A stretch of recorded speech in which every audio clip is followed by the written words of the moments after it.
Hello and welcome to Fantastic Fights, the podcast about a middle-aged man playing adventure game books out loud on the internet. That middle-aged man is me, Hieronymus J. Doom, and this is another bonus episode made possible by the support of my patrons over on patreon.com/HJDoom. If you enjoy these bonus episodes, why not consider joining them and snagging yourself a selection of gaming nonsense as a thank you for financially supporting this podcast. Speaking of gaming nonsense, I've started work properly on my next game book, which will be a pirate-themed game book because I really like pirates. I'll be doing regular updates over on Patreon as I work through the design and writing process. This episode, though, we're back in the world of Orb and the wonderful Way of the Tiger series by Mark Smith and Jamie Thomson.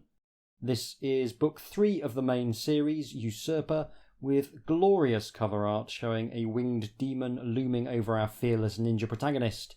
It's really nice and makes me feel excited to dive into the book.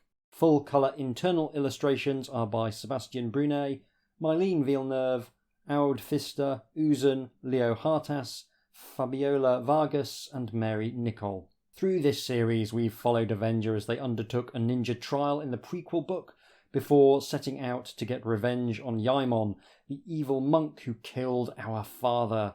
Avenger also regained some magical scrolls that the monks of the Island of Tranquil Dreams would really rather the baddies didn't use to murder their god Quan. Having done some really very good murders, Avenger popped back home with the scrolls, tangling with various monsters along the way, including some goblins under the mountains. Turns out that one of the murders didn't actually take. Honoric, the leader of the Legion, somehow managed to survive the most dangerous poison in the world. I'm sure he'll be happy to call it a draw and just let us get on with life. Live and let live. He feels like that kind of guy. This new adventure is otherwise something of a clean slate, which is good if you haven't listened to the first few episodes in this series, although I heartily suggest you do go back and listen to those if you haven't already. This will probably make more sense. So, let's take a look at the rules. You can use your previous character, but I've thoughtfully lost the character sheet I was using, so I'll be going in without any of the bonuses or kit from previous books. I don't think it'll be a problem since they've been pretty good at balancing the game books for both ongoing and new starters. But, yeah, it's something to be aware of. The rules are unchanged, so I'll keep this brief. Fighting is essentially about choosing attacks from a list in the text and then rolling against a target defense number, adding your modifier for that attack. Punches are easier to land than kicks, but kicks do more damage. Throws don't do any damage, but they make your next hit easier to land, and they are occasionally useful. You can also block attacks and spend in a force which starts out at 5 to deal double damage. Damage is dealt to endurance, which starts at 20. Lose it all and it's game over. For this adventure, we get a +1 modifier to add to any 2 attacks, and I've chosen punch and kick because I generally use those more than throws. There's also a luck mechanic where you roll 2 dice and add your fate modifier, which starts at 0, and you try to get a 7 or more. A big draw is the set of skills you get to choose from on top of your core skills of disguise, meditation, horse riding, survival skills, and yeeting shuriken at people. The list is arrow cutting, which is knocking arrows out of the air, acrobatics, immunity from poison, feigning death, escapology, spitting poison needles, lock-picking and trap disarming, and climbing. You get to choose 3, and I've gone for poison needles, which I always take, climbing and acrobatics, because they all feel like good core ninja skills. Finally, we've got our ninja kit, which includes a breathing tube for breathing underwater, iron sleeves for blocking weapon attacks with our arms, flint and tinder, a very fashionable reversible ninja costume, some flash powder for doing the ninja vanishing in a cloud of smoke thing, a garrote for murders, some spiderfish venom for murders, and also for poison needle spitting skill, and we start with 5 shuriken. I think that's everything you need to know. Let's play Way of the Tiger Usurper. I'm not going to read the background section because it is broadly the same as the background sections from the previous books. just giving us the highlights of our career so far, letting us know that we were an orphan, that we were very close to our adoptive father, and that Yaemon, who we have recently murdered, killed our father, and that we've got a weird birthmark, and that we've been on some exciting adventures already. So we'll just dive into the first paragraph proper. You walk beside the Grand Master of the Dawn across the red-hot sands to the Temple of the Rock. The tiger heads on the great golden doors stare balefully as you mount the marble steps. Their eyes, priceless fire opals, glower redly. The Grand Master says, "The temple is to lose its most powerful protector." You start and lay your hand upon his, but he continues, not I. It is you, Avenger, who must leave us once more." You are about to protest, but you cannot shirk your destiny, so you wait to hear the Grand Master's revelations. The temple doors swing open before you. The young acolytes bow, and you proceed into the cool half-light of the temple. As you pass between the tiger heads, the birthmark on your thigh tingles suddenly, and you instinctively cover the crown-shaped mark with your palm. The Grand Master speaks. "The firstborn of your family for 4 generations have carried the mark of the missionary king. Your father was called Lawmaster Jeged, and he was overlord of a great city in the Man-Marsh, Ursmancast, the last stronghold of men before the rift, which men call the Bowels of Orb. He was one of the wise synod, the lawmasters of Serakub, but he became a missionary, carrying the word of Quan the Redeemer into the Man-March." So we're into classic list of made-up words territory here. And buckle up, because there's more made-up words to come. "He became the high priest at the temple of Quan in Ursmancast, and in time, through his wisdom and fair-mindedness, he became king.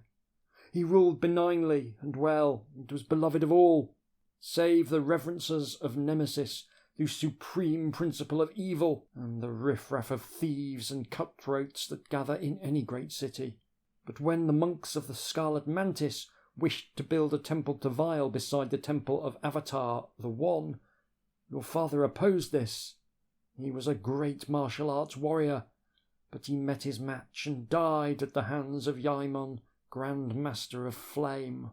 So I named you Avenger, aptly, for you have already avenged your father's death, but now you must take back the crown which is rightfully yours." Fantasy stories are always talking about rightful kings, when the truth is that in a political system that relies on violence to maintain power, the rightful king is the one who is most successful in deploying violence to establish their rulership. "A cruel usurper was set on the throne by Yaemon's wicked deed, and since that day he has twisted the city into a dark mirror of its former self. Now it's a bastion of evil, and its citizens, your people, live in fear. You must cast down the usurper and rule in his place." See, I'm absolutely down with casting down evil monarchs, but ruling in his place just sounds exhausting. Can I not just stay running around doing martial arts stuff? That sounds like a much nicer life. The Grand Master hands you your father's seal, which bears the mark of a hippogriff on a checkered background. So that's our introductory section. Yeah, classic fantasy nonsense.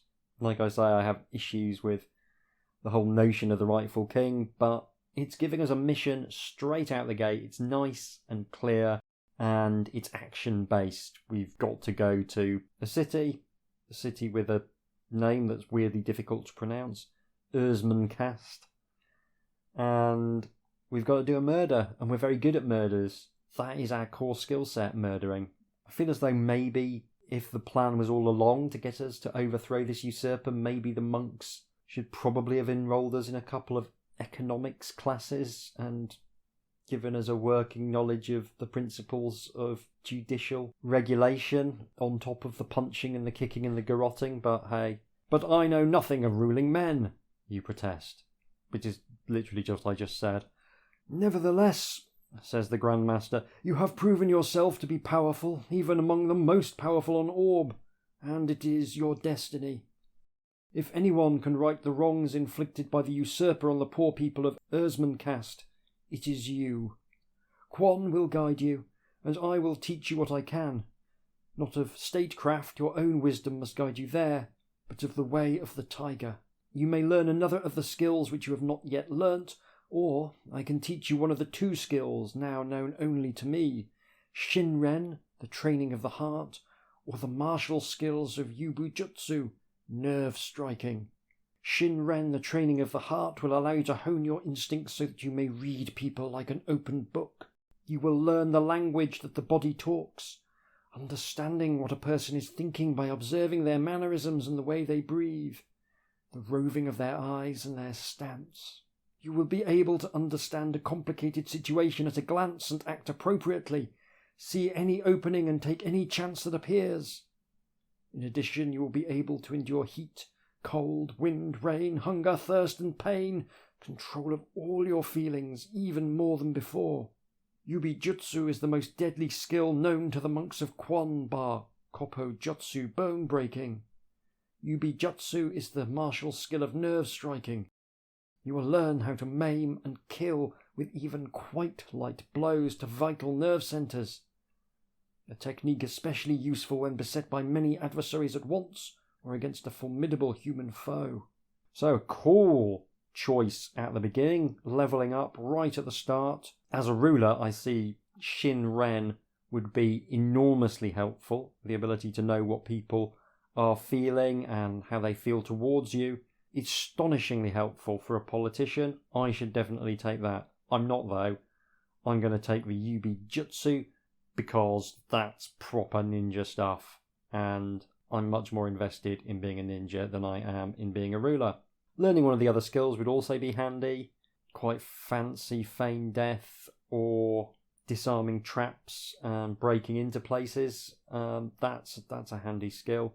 But if you tell me I can learn an exciting new martial arts technique, I am absolutely going to take that every single time. So we'll add Yubijutsu to our list of skills.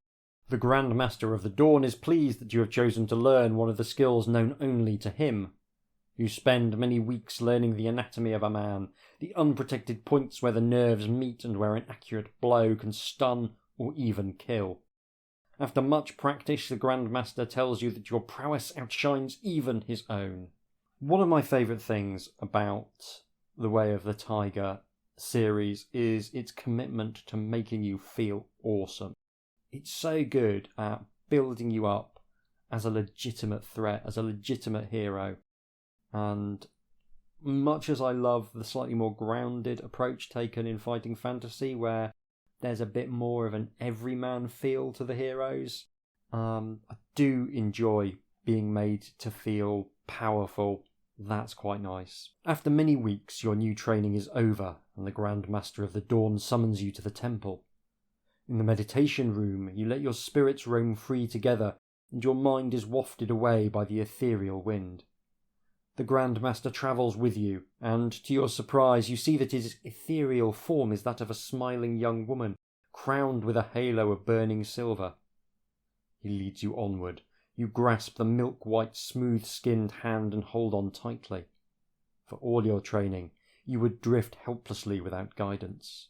The Grand Master of the Dawn points ahead as you approach a gleaming archway, the gateway to the 7 heavens. There are other beings here, cherubs flocking about the pillars of the arch and a guardian angel flawless and white. Then, beyond, on the silver pathway which stretches up into the clouds, you see a sinuous shape. "We are here to speak to her," says the Grand Master. "She will come to you as you have need. We may not enter ourselves."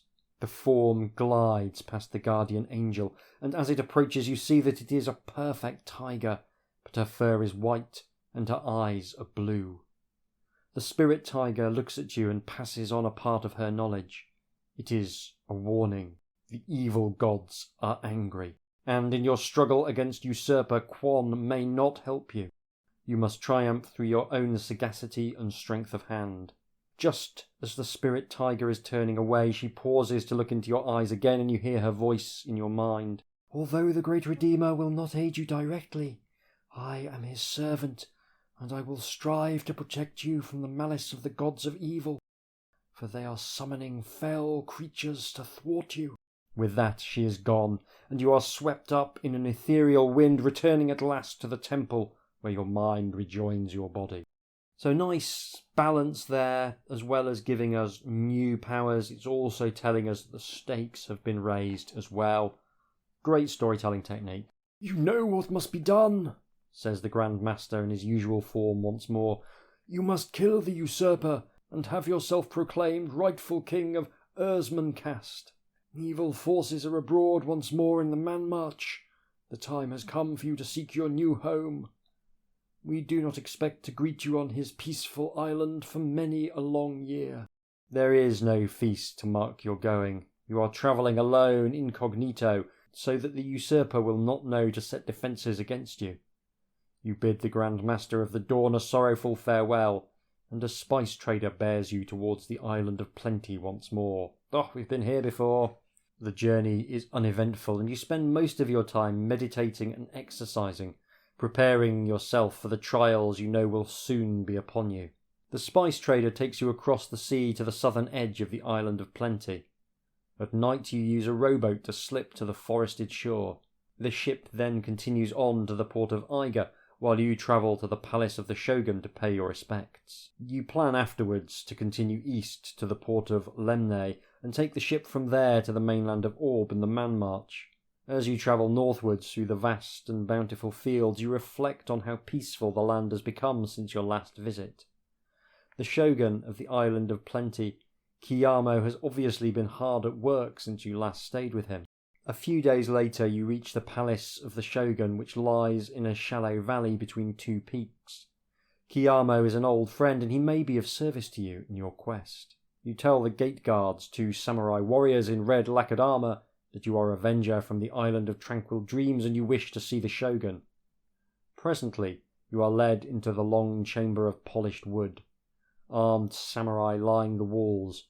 Kiyamo sits cross-legged in front of a low table, while beside him stands Onikaba, his chief advisor. So nice to see the red lacquered armour. If you remember the very first book, which took place almost entirely, I think, on the Island of Plenty, all of the different daimyo had colour-coded samurai, like they were trying to start some sort of Power Rangers tribute act. Have you played Book 2 Assassin? I have. Did you help Kiyamo by stealing into the camp of the evil daimyo Jikyu and killing him? I think on my successful playthrough I did the evil ogre plotline rather than the daimyo plotline. That's what I remember. I could be wrong. It's very difficult to remember when you also go through books with a fine-toothed comb exactly what you did on your successful playthrough, but I don't think I did, so I'll go with my instincts on that. Kiyamo and Onikaba are pleased to see you and thank you for ridding the Island of Plenty of one of the ninja of the Way of the Scorpion, which I definitely did do because it's not optional. You tell Kiyamo of your quest and he says, "Your destiny is great indeed, Avenger. I will give you a ship to take you to the mainland." And he orders that a ship be prepared immediately. He says, "May fate smile upon you." And Onikaba and an escort of 10 samurai lead you to the port of Lenmei. Onikaba turns to you and you thank him before boarding the sloop that awaits you, the Sea Dragori.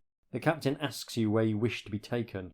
Will you travel towards Doomover and thence to Ursmancast, the more direct route, or to Tor, where Galavis, the Ranger Lord, lives, and thence to Ursmancast? So I think we've been to Doomover before. It's a perfectly fine place to visit.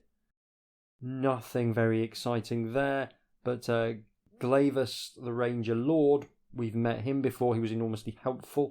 I think we'll go that way. One of the great strengths of this series is the sense of a world that lives and breathes and has people in it doing their own stuff, so catching up with an old friend, it feels like a good plan to take advantage of that. At last you sight the estuary of the river Greybones and the ship glides past the harbour of Ilvontar and up onto the winding reaches towards the great city of Tor. There the sailors moor on the grain wharf, and you instruct them to trade their cargo and buy another before they set sail for the island of plenty, pretending that they are merchantmen. Cunning. Tor is a huge city of 500,000 souls, but you know that your friend Glavis the Ranger lives on Temple Street. You make your way there, passing as you do a church to Vashro, the god of mortal combat, and another to Moraine, the god of the Empire. Glavis himself reveres the All-Mother, but his townhouse is beyond the temple to Avatar the One. Do you have the skill of Shin-Ren? I do not. I have the skill of murder. The people of Tor seem untroubled by the events in the Man Marsh, and business is thriving as ever. Soon you are nearing the end of Temple Street, and you push open the wrought iron gate that surrounds a beautiful but wayward-looking garden, a haven of nature in the busy city. Glavis comes to the doorway. I cannot remember what voice I did for Glavis. I mean, I know I've got a restricted number of voices, so yeah, apologies to continuity fans. He's going to sound like whatever I feel like on the day. Glavis is bidding farewell to a woman of perhaps 100 seasons. She is short-haired, but her face is made up with rouge to look like a doll or perhaps a small child. Your eyebrows rise in surprise, but then you realise she is a priestess of time in the guise of the younger son. You step aside from the path, and she bows, then sweeps out into the street. Glavis smiles and beckons, but does not greet you by name until you are seated before a peat fire in his parlour. You tell him of your unlooked-for new mission, and he tells you in return what he knows of your father. There is a picture of Glavis bidding the woman farewell. It's okay. It's Mylene Villeneuve, who's usually pretty good, but this is rather more basic, perhaps, than some of what we've seen. Drawing a woman who's 100 years old, but pretending to be a small child, is challenging, and Mylene Villeneuve here has opted instead to just not bother and just sort of portray a youngish looking woman in a robe. Yeah, the coward's way out, I guess. I do sort of feel as though maybe the art's getting worse as we go through the series. Like I've said before, the full colour art is a nice selling point, but it is frequently pretty basic, and this being larger than a standard paperback, this beautifully presented hardcover edition, the extra real estate doesn't really do the art any favours. I think it'd be better being much smaller. Anyway, Glavis is telling us about our dad. He was not a man who sought greatness, he says, but one who suffered greatness to be thrust upon him for the common good. He was wise and popular ruler, enlightened but no despot. Many in Erzmancast still grieve for him. When he has told you all he knows of your father, the lawmaster, you say, I asked you once on the fair ship the Aquamarine of cities which lie beyond Tor on the Greybones River, but you would not speak of them. I ask you again only because I have chosen that course to approach the city of Erzmancast without exciting suspicion. Glavis sighs, and then asks you into his study, where a large bureau is full of valuable scroll maps. He pins several out on a felt-topped table, showing you the new lands of which you have never heard. One shows a new continent named the Lands of No Return, another the Forest of Fables, another shows the islands beyond the clashing rocks called the Fangs of Nardir, and yet another southern lands. Glavis gifts you another finely crafted map showing you the Greybones River, the Man March, and beyond the Rift. Glavis goes on to ask you which way you plan to travel. So nice to see some details of the rest of the world. That's exciting. There is a map of Orb. It's the same map we've seen before, a little bit more zoomed in. From Tor on the coast, there's all sorts of routes we could take. We could travel to what looks like a desert called the Desolation of the Serpent, and a city called Mayhem. Places known as the Spires of Foreshadowing, the Barrow Swales, the Land of Beasts, the Valley of the Lich Kings. I mean, this doesn't seem like the most hospitable part of Orb. Very uncivilised seeming, very much the Lancashire of Orb. Yeah, I'll be fascinated to work out what route we're going to take, because they all seem fraught with danger. Glivus agrees that you stand the least chance of being discovered if you travel to Ersmancast along the River Greybones before turning north, but cautions you that the dangers are so great that you might never live to see that city at all. It is plain that he has suffered some personal hurt which has to do with that part of Orb called the Valley of the Lich Kings, but what he tells you of it is enough to explain his reticence on the Aquamarine. As he speaks, the sky darkens and it begins to rain heavily, the water drumming on the roof slates. His face looks pale in the gloom as he tells you that two beings calling themselves immortals rule over that valley. Each keeps his own court, one in the walls of shadow, a city whose walls always shed an unnatural darkness beneath them, no matter how bright the sun, and the city of the Runes of Doom. He mutters a prayer to the All-Mother as he speaks the name. The city of the Runes of Doom lies on the banks of the Greybones itself, and for more than a millennium its tyrannical ruler has been the Fleshless King, a necromancer who discovered the awful secrets of half-life after death. A skeletal being kept alive only by the power of his arcane magics and the daily sacrifice of a virgin to his god Death. The people of the city are fed by slaves, men and women forced to till the fields by cruel orcish overseers, and the walls of the great cathedral of death are dyed the purple of putrefying flesh. Glivus says that he will guide you through the Valley of the Lich Kings, and you set out together in the morning.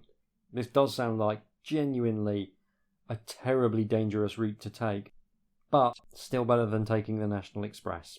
It is a glorious and sunny morning, the first day of Demondim, when you set out with Glivus the Ranger from the city of Tor. Glivus has done much to prepare those people of his city who might be relied upon to fight against evil should Honoric lead the Legion of the Sword of Doom to war, but he believes it is safe to leave the city for the month of Demondim. He has recently survived an attempt on his life by the Assassin's Guild, and he has heard that one Mandrake, Guildmaster of Assassins in faraway Wargrave Abbas, has spread the word that he is interested in your whereabouts. Glivus suggests that you leave the well-trodden paths of the many towns and villages around Tor behind and strike out north towards the deep forests of Arcadan. Is that a good idea? Yeah, sure, let's do it. Yeah, some interesting choices so far. As always, Jamie Thomson and Mark Smith cover a lot of ground in a short space. They do have a slightly more zoomed out style than the sort of fighting fantasy style, and it sort of often makes me feel as though I'm making less choices somehow, even though I'm probably making exactly as many as I would in the equivalent amount of space in a fighting fantasy book. You turn north together and lope towards a horizon where low hills are swathed in a blue-green haze of forest. Glivus covers the ground as quickly and as untiringly as you, and you settle down for the night at the forest's edge. He tells you that, like many forests, the forests of Arcadan bring its dangers, but that, with his guidance, you should be able to avoid most of them. He cautions you that should you become lost, you must head north, towards the mountain of Horn, before turning east, and at all costs avoid the crypts of Arcadan at the forest's heart. Your night is troubled by dark dreams. The malice of the gods of evil seem to be withering your heart, turning its edges black and dead. As you sleep, your mind fills with a vision of a gigantic black bubbling cauldron, inside which some unnatural fiend is being brewed by mighty and dark minds. Some foreshadowing there. That's another thing that these two are very good at doing, is a bit of the old foreshadowing. They always feel as though they've got a really good grasp on their plot, that they're not just making it up as they write the book, that they've got a clear idea before they start of where all the moving parts are and the bits they want to highlight, and that's really cool. On the next day you plunge deep into the forest, which is filled with beautiful trees and ferns.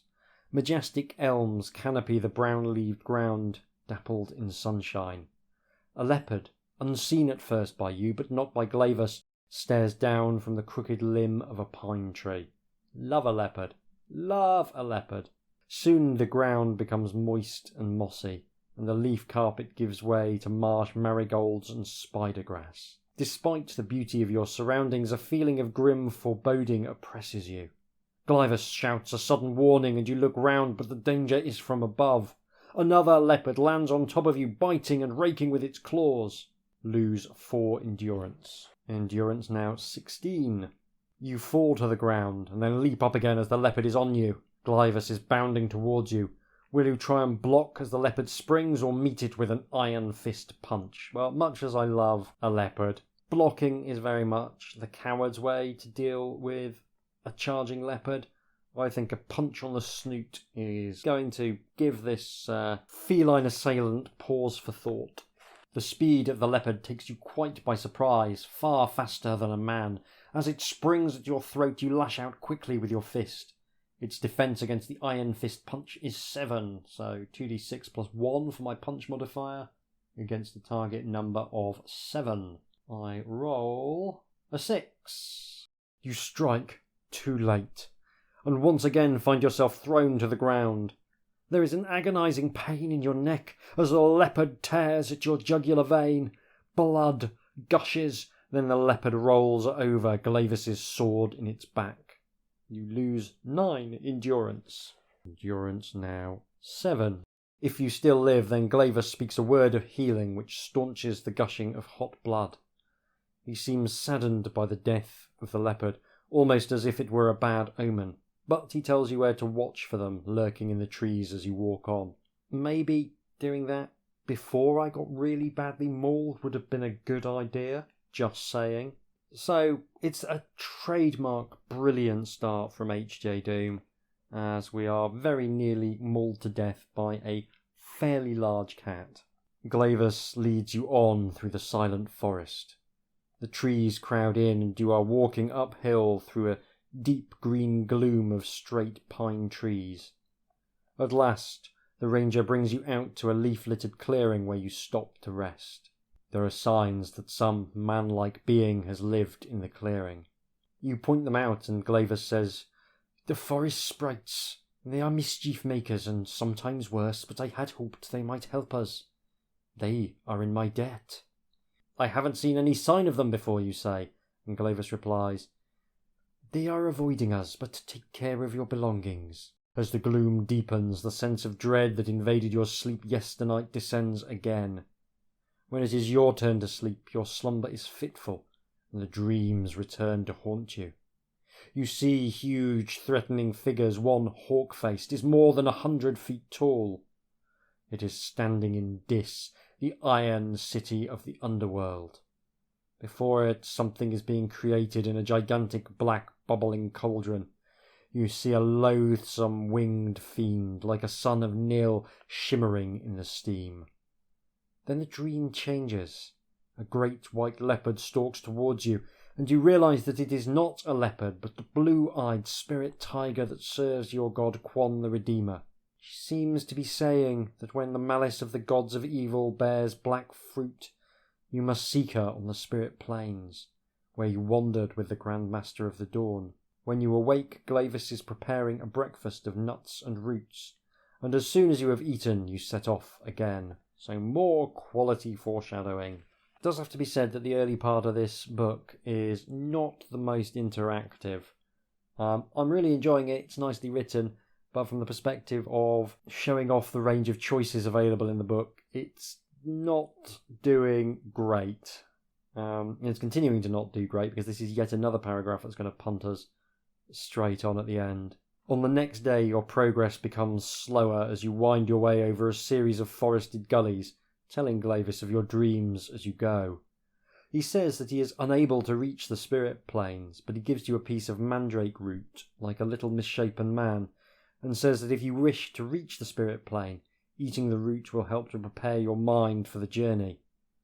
As night approaches, it begins to rain, and the moisture soaks slowly through the trees. Glivus leads you on through the silent forest. The trees crowd in, and you are walking uphill through a deep green gloom of straight pines. At last the ranger brings you out into a leaf-littered clearing where you stop to rest. The steady beating of the rain on the treetops lulls you to sleep. only to dream again of the evil gods and their hatred of you. Once more you see the hawk-faced figure. Its eyes are black and its skin silver. It is Nemesis, Lord of the cleansing fire, the supreme principle of evil. Before the god, the black cauldron bubbles and the loathsome fiend bursts from beneath the surface and looks at you. Its eyes are hooded and black. Its face glistens silver in the moonlight. It has no mouth and chin. Instead of hands, it has 2 spikes of bone like blunted horns. Suddenly it spreads huge black leathery wings and launches its bulk into the night. You know that it is coming for you. You wake with a start to a thrill of fear. You can hear nothing, but you know something is wrong. Glavis stands stock still on watch. He seems on edge, and you cannot hear any of the night sounds that should fill the forest. An unearthly chill gust of wind whips the leaves into a whirlpool before you, and Glavis starts uneasily. So we've got choices. We can eat the mandrake root and try to call the spirit tiger. Too soon for that, I feel. Launch yourself into a winged horse kick at the whirlpool. I mean, that's going to be hilarious. A little whirlpool of leaves, and I'm going to try and kick it to death. Or walk towards Glavis and wait to see what happens. I'm going to try and kick some leaves. With a yell that shatters the stillness of the light, you leap forward for the whirlpool of leaves and drive your leg upwards, kicking with the strength of a mule. You meet no resistance and sail through the whirlpool, but as you go, your stomach churns as a black mind of pure evil touches your soul. The whirlpool begins to die down. So, do you want to eat the mandrake root or walk towards Glavis and see what happens? Let's see what happens. Glavis walks to meet you, and together you watch as the whirlpool of leaves dies down, and in its place a great bat-winged figure, the loathsome fiend of your dreams, takes shape. Will you eat the mandrake root and call the spirit tiger, flee into the forest, hoping that the fiend will either lose you or attack Glavis? Less than heroic.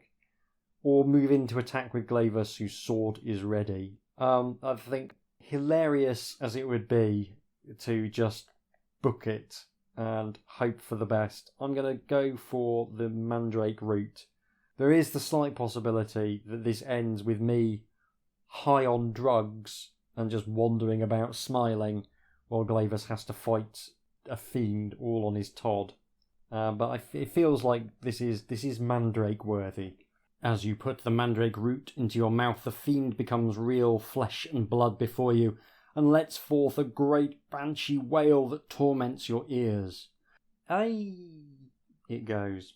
Oh dear. How it pains me to journey to this plane of life. The fiend's voice curdles your blood, and everything seems to speed up suddenly, but your own movements become agonizingly ponderous as the fiend launches itself into the air, its wings casting a pall of shadow blacker than the night, its great clubbed arms ready to smash your body to a wet pulp. The root has an immediate effect, muddying your thoughts. So, perhaps unsurprisingly, taking drugs, not doing my fighting skills any favours. So we've got a choice. We can either enter the spirit plane to look for the spirit tiger, which is probably what I'm going to do. I feel as though I'm committed to drugs as a solution to violence. I can step back and say the ninja's covenant, ninja no chigiri, or try a leaping tiger kick, or duck behind a tree and hope the spell will wear off. Or I can try using poison needles. Yeah, I think we're going to try and get the spirit tiger to give us a hand. This seems to be a terrible plan. Too late. You realise that you haven't time to reach the state of mind which might allow your spirit to float free from the shackles of your body. You dive aside instead, but too slowly, and one of the fiend's arms catches you a scything blow. Lose 5 endurance. Endurance now 2. As you roll over slowly on the pine needles, Glavis's sword strikes the fiend in the back. But it seems to make no impression on the monster, and he too is wounded. The fiend towers over you once more. It scoops you up and then buries its horn-tipped arms into your sides. Lose 7 endurance. So I am dead. I've been murdered by the fiend whilst on drugs. That is disappointing. That is disappointing. we're not going to stop there. We're going to go on for a little bit. I've technically failed at what feels like a pretty early hurdle. I've been recording for not far off an hour, but I am going to continue. This is the earliest place I think I could realistically have died. So that's kind of impressive in its way. I've taken every single opportunity to lose health available to me. It's sort of impressive. So what we'll do is we'll ignore the fact that we're dead. We'll reduce my endurance to -5, but we'll pretend we're still alive. In which case we hear Glavis shouting, "Sing! Sing a song of gladness against the magic!" Now you see, I'm a big metal and goth and punk guy.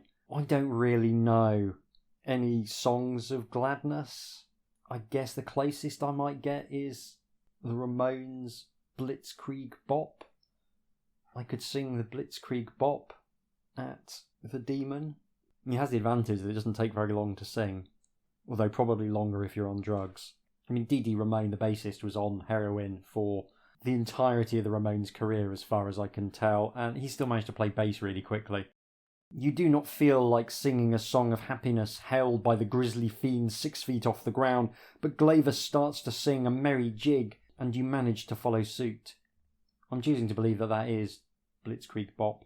The fiend throws you to the ground, but its spell is broken, and you dive swiftly aside from its killing blow, which buries its horn-tipped arm a foot into the ground.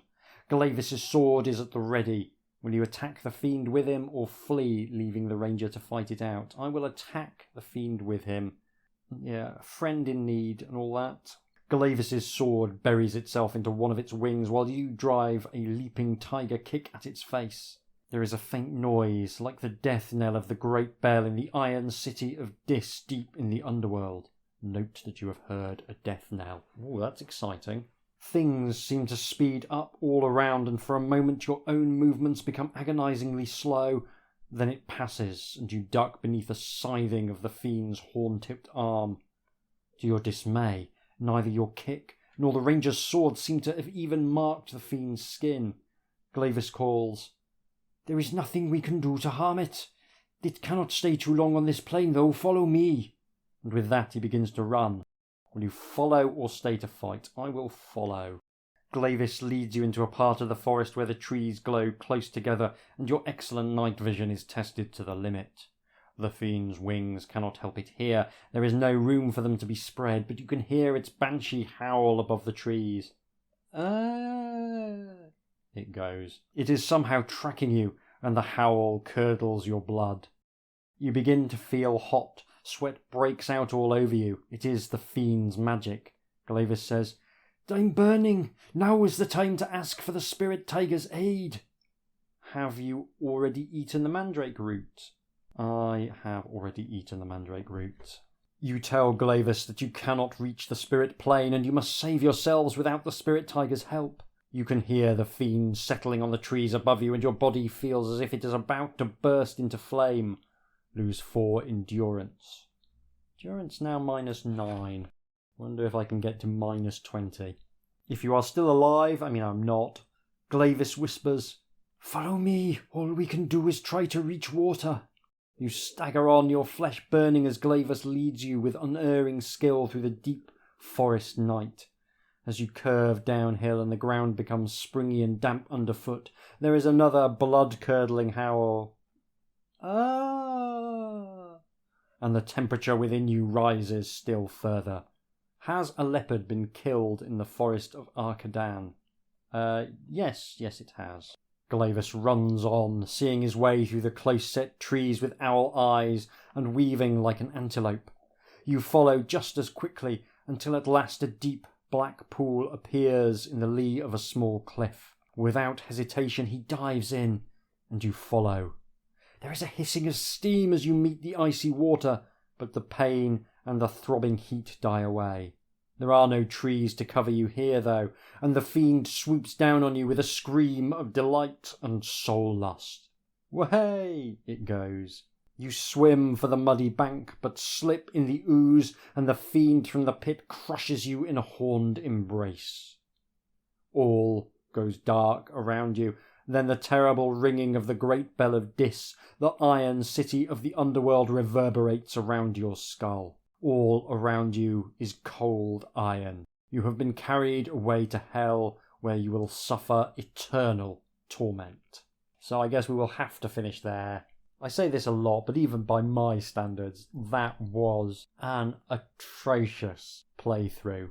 Occasionally I've come across instant deaths very, very early in adventures, and usually that's a sign that the book's being kind of mean and kind of harsh.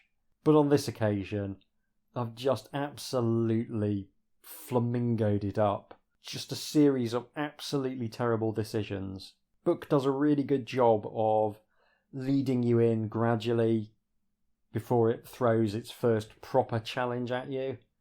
And that is a challenge I have absolutely failed to meet. Rarely have I felt as though I've made such a complete horlicks of the first serious challenge to face me. Yeah, almost impressive in its way. I swear I don't do it on purpose. I'm always trying to make the best possible choices I can. It's just my instincts for what is the best possible choice. Those instincts are terrible. Absolutely terrible. Way of the Lemming, this book should have been called, with me in charge. Never mind. I had fun. It's a shame that the opening is so linear, but it's doing a lot of scene setting. I get why that's the case, but there are a lot of paragraphs early doors that just lead on to other paragraphs. It feels as though it's really kicked into gear at the point where I died. I'll be very interested to find out what happens subsequent to this terrible sequence of events. I'm going to restart. I might try taking a different route, see whether that makes any difference. Yeah. I'll go away. I'll play it on my own time. I'll be back for you in just a few seconds with some closing remarks. Tatty bye. We find ourselves at an inflection point in the Way of the Tiger series with Usurper. We've seen how Avenger and Assassin delivered on a relatively simple brief, which was all ninja all of the time. Now it seems the series wants to expand into a wider narrative and explore what might lie beyond the shuriken and the leaping tiger kicks.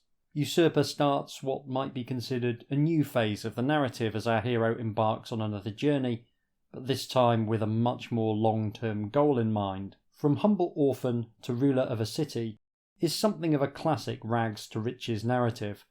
If it worked for Robert E. Howard's Conan, there's no reason it can't work for Avenger. Pushing the narrative in new directions is a bold but necessary move. I think I would have been happy for this to have been more of the same to a large extent, but I appreciate the desire to construct a narrative arc for the character that goes beyond doing just ninja murders for people. How successful is it? Well, it's a mixed bag for me. I think this is a book that showcases both the strengths and the weaknesses of the authors in quite interesting ways, which might as well be the motto of the podcast at this point. On balance, I very much enjoyed it, but it's fair to say the transition to a new mode of storytelling hasn't been painless, and a few design issues from previous books have become more prominent. In Usurper, we see a move away from the ninja skills being the most prominent thing in the design of the book. One of the new skills available to you will prove very handy, and it's the one that seems like it would be very handy. The other one is next to useless, but still kind of cool because it allows you to do better murders. Overall, there is just less of an emphasis on using ninja skills to solve every problem, and items become a little more widely used in the story. There's still plenty of ninjing to be done, but that widening of the focus does make this feel more like a traditional Western fantasy gamebook at times. It's not an issue, but I do miss solving every problem by jumping over people's heads and yeeting shuriken at them. In terms of structure, this book is pretty linear. This is par for the course for the series at this point, but it still bears repeating. From the opening, you've got two different paths to get to Erzmancast, which is nice, but both of them are more or less a straight line. Once you get to the city, you've got a little bit of freedom to approach the various encounters in whatever order you like, but there's not much consequence for taking them in different order, so it doesn't really do anything interesting with that freedom. Then it's off to a very linear dungeon before the final confrontation with the Usurper and the subsequent uprising. I feel as though the authors are very good at coming up with stories and structures for the character, but less good at coming up with alternatives. It feels like a design process that starts from a narrative rather than starting from a map. There's plenty of places where I felt I was being shuffled from one location to the next with very little say in the matter. There's definitely a cool story in here, but at times I felt like more of a passenger than the active protagonist. However, this structural weakness is tempered somewhat by their skill at designing encounters, especially combat-focused encounters. We'll talk about the mechanics of that, but there's a couple of genuinely fantastic set pieces in this book that feel both exciting and interactive. We saw the big demon lad that did for me, and if you're not an absolute buffoon like me, there's multiple ways through that encounter, and they all feel dangerous, but they all feel rewarding when you get it right.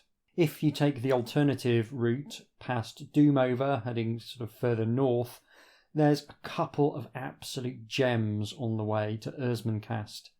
There's an extended sequence that has you being pursued by an unkillable flesh golem. That is awesome. And there's also the chance to fight a duel against a weapon master. That's one of my favourite moments in the whole book. The duel takes place in a large area, a dedicated fighting arena that has several different locations within it, including a mysterious barrow and a quarry. It reminds me of certain episodes of Blake 7 and Star Trek that are built around over-the-top duels in a wilderness location. And these are very much the cultural currents that would eventually give us Battle Royale and the Hunger Games. And I love that sort of thing, so it's nice to see here, and it's been really well realised. The final battle with the Usurper is also a tremendous over-the-top action sequence with a number of fascinating twists, as the Usurper turns out to be a demon with a demon mate to call on when things get a bit rough. It's okay though, because you might also be able to pick up some aid from a friendly paladin or an animated statue. This, I think, is where Smith and Thomson are at their absolute best. I'm not sure there's anyone in the business better at telling stories through action sequences. It's a hard skill to pull off, but they make it look easy. That makes it all the more disappointing that mechanically a lot of these encounters don't quite land. It's not that they've come up with a system that doesn't broadly work. Rolling to hit and then rolling for damage, then rolling to avoid the incoming attack.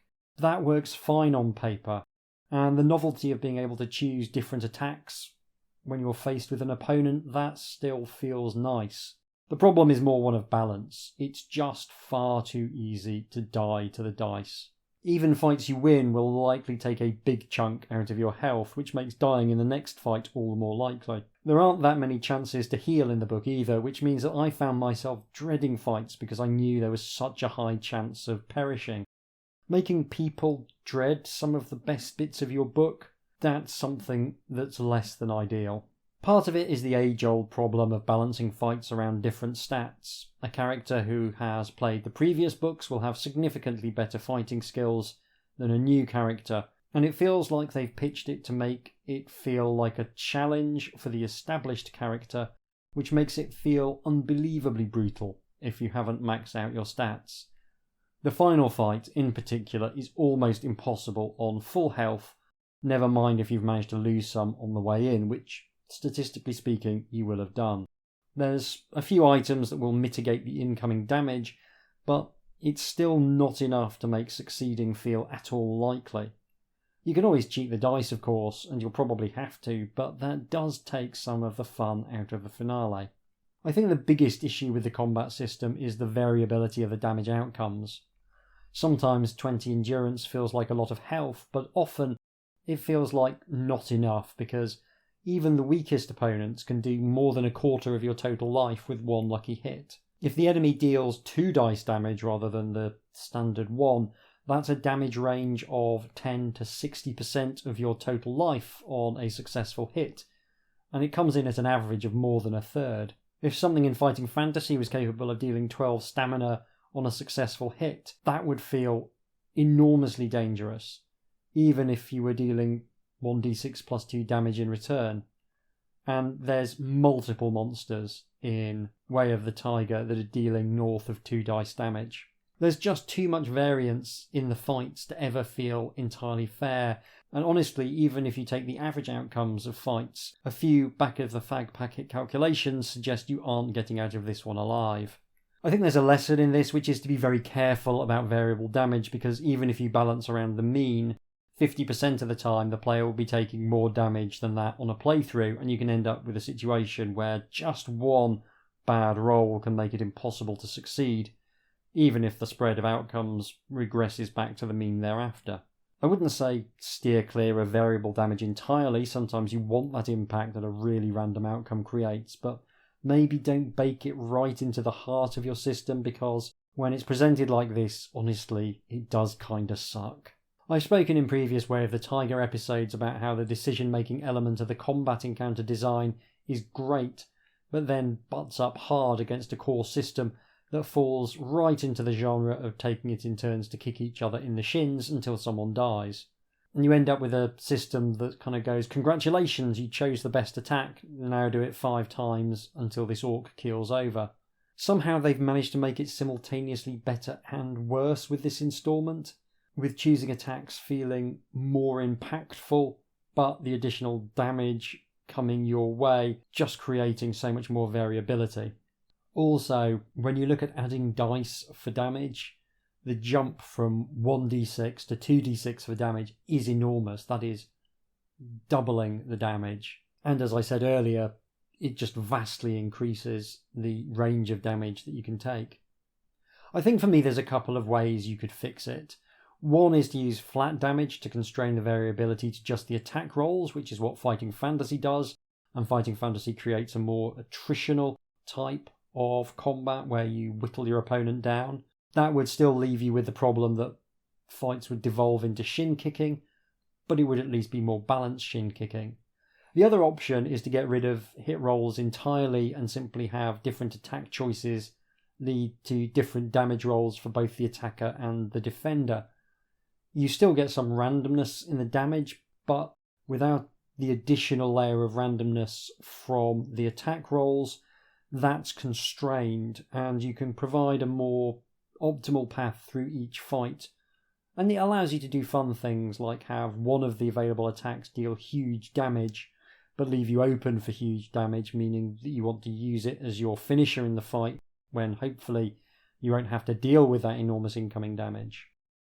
Maybe I'll try a version of this in my upcoming gamebook and see how it goes. Best way to find out if a system works is to experiment with it. The other change I might make would be to have the default assumption be that you heal fully after every fight, like in the Asterix book we played recently. You can obviously mess with the healing for added drama, but it would make things much easier to balance if you know going in that your hero is going to have the same amount of health to whittle down. And the other thing for this particular book is I think they probably should have just made the starting character as tough as the ones who've played previous books. I get that you do want to encourage people to play the earlier books if they haven't already, but actually, in a much more subtle way, this book does a really good job of that already, so I don't think it matters. And speaking of this, one of the best things about this series is the author's ability to foreshadow and call back in ways that don't impede the flow of the main story. As anyone who's watched later Marvel movies can tell you, there's a real art to this. Later Marvel movies often feel far too long, at least partly because they want to try and set up and tease the next one. Also, they can feel intimidating to watch because they often feel too invested in the stories that have gone before. I'm a big Sam Raimi fan, but I took a pass on the Doctor Strange movie he did because apparently I need to watch an entire Disney Plus series in order to get the backstory. It's not a sequel to the first Doctor Strange movie, it's a sequel to WandaVision, which I'm not going to watch because I just don't care enough about the Marvel Cinematic Universe to spend that much time on it. I did go to see the third Guardians of the Galaxy movie because Guardians of the Galaxy was more or less the only bit of the MCU where I still had a shred of investment. And I was slightly irked that one of the characters apparently died and was replaced by a different version of that character in a different bit of a franchise. And I don't care about Avengers movie, and I haven't really since the first one. And I feel as though I ought to be able to go to the Guardians of the Galaxy franchise and just watch that and have a complete experience, regardless of what else is going on elsewhere in the narrative. On the other hand, complaining about continuity nonsense in the MCU is a bit redundant, because a character completely changing between one film and the next because of stuff that happens elsewhere is about the most comic book thing you can imagine. So, whatever. And I'm sure there's people out there who love that they've got this enormous lore-soaked franchise that they can sink their teeth into, and that's great for them. My point is that there's a difference between teasing the future and referencing the past and disappearing into a world of convoluted continuity, primarily located up your own bottom. Happily, that's something that Usurper doesn't struggle with at all. Partly it's because the introduction is scrupulous about getting people caught up, and partly because it's just something that the authors are good at balancing. Honoric fans will be delighted to discover that he's back for a cameo in this book, but it's not something that the main plot relies on. Equally, the main plot references the birthmark that's been a feature since day one, but it's never made too much of, just this little detail that they pay off in this book. There's also a reference to an assassin on our trail, and I don't think you can ever meet them in this book, and I imagine that's something being set up for later. And it's just this little throwaway bit that you can discover. It's not a huge deal, but it is clearly laying the groundwork for a potential future plotline, and doing it in a really simple and effective way that doesn't interrupt the main flow of the story. There's also a handful of nods to things you might have done in previous books. If you help the daimyo in book 2, then you're going to get some samurai for the finale. They don't make any difference to the outcome of the story, which I think is important, but they do provide a nice link to your previous adventures, and specifically to the adventure that you, the player, might have had on your playthrough. There's also an item you can find in a previous book which gets a mild payoff, much as there's the same thing in book 2.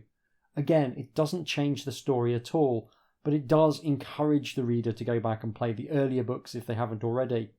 It all adds to the feeling that the authors know what's going on in their world, and they know where the story is ultimately going, and that really helps the world feel more real.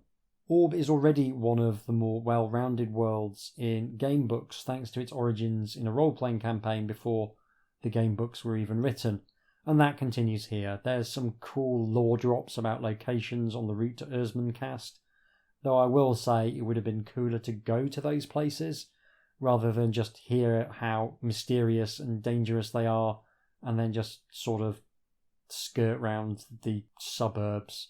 Once you get to Ursmancast, the political situation feels very well thought out and very plausible.